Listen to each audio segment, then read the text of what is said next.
it's Kerry again on the 2003 online programme, and I'm just going to demonstrate now the saline lock procedure and the discontinuation of the IV site. Okay, so I'm going to get started. So I need to perform hand hygiene, which I've done. Put these gloves on, like so. I'm coming into contact sort of with the body. I prefer wearing gloves.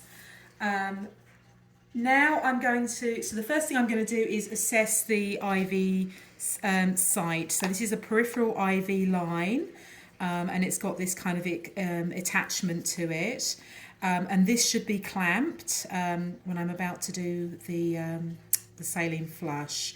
I'm just going to inspect the site, any signs of redness, ask the patient how that feels, etc.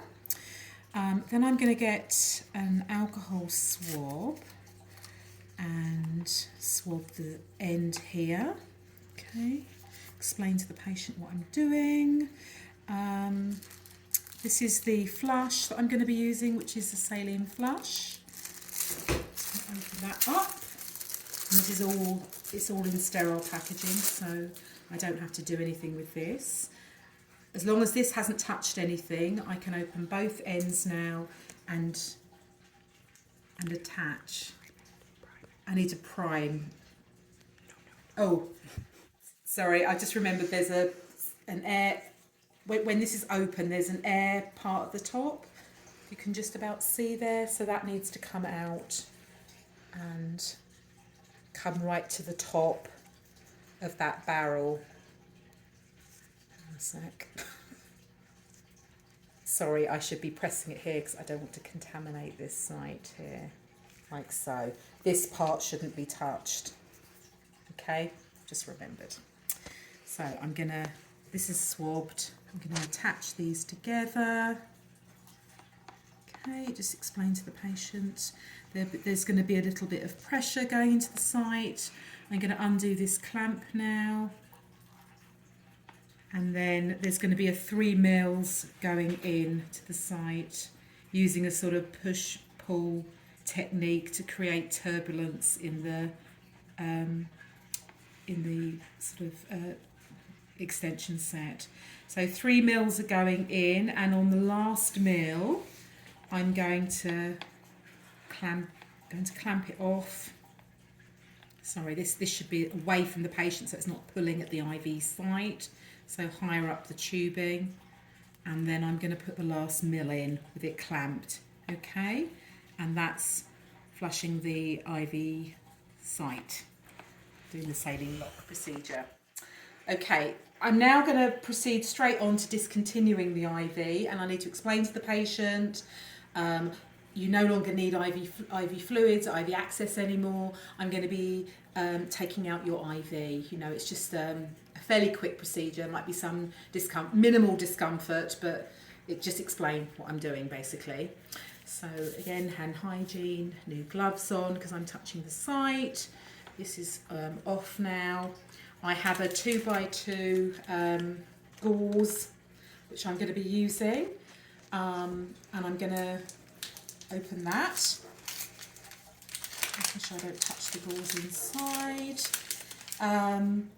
And this is going to go on. So I need to, first of all, I missed a step. First of all, I need to gently take off, holding it carefully so that the needle doesn't come out and cause a lot of discomfort. Gently take the tegaderm off and let it go like that. Just inspect the site, and then I've got my gauze, which is in here, and I'm just going to take that out.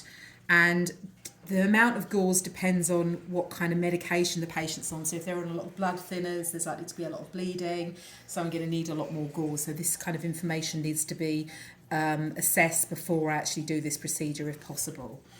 Otherwise I'll have to ask someone to go and grab me some more gauze. So this will go on to the end, and using a lot of pressure, just press down and say to the patient, I'm just removing this, okay, at a sort of 30 It's a 40-degree angle, taking that out, just in a sort of swift move, and then the pressure is applied 3 to 4 minutes, depending on their clotting sort of issues going on. And then when I get to the 3 minutes, it looks okay. I'm going to just put some tape.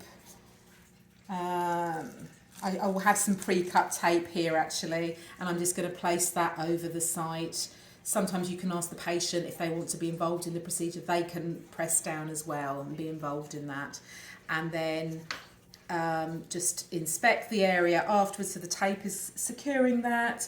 Just educating the patient, just leave that on for a while, just, you know, observe if there's any bleeding coming through, then we need to do something. If not, that can be removed once, you know, it's sort of just staying the same. And that's kind of the discontinuation of the IV. Thank you very much for watching.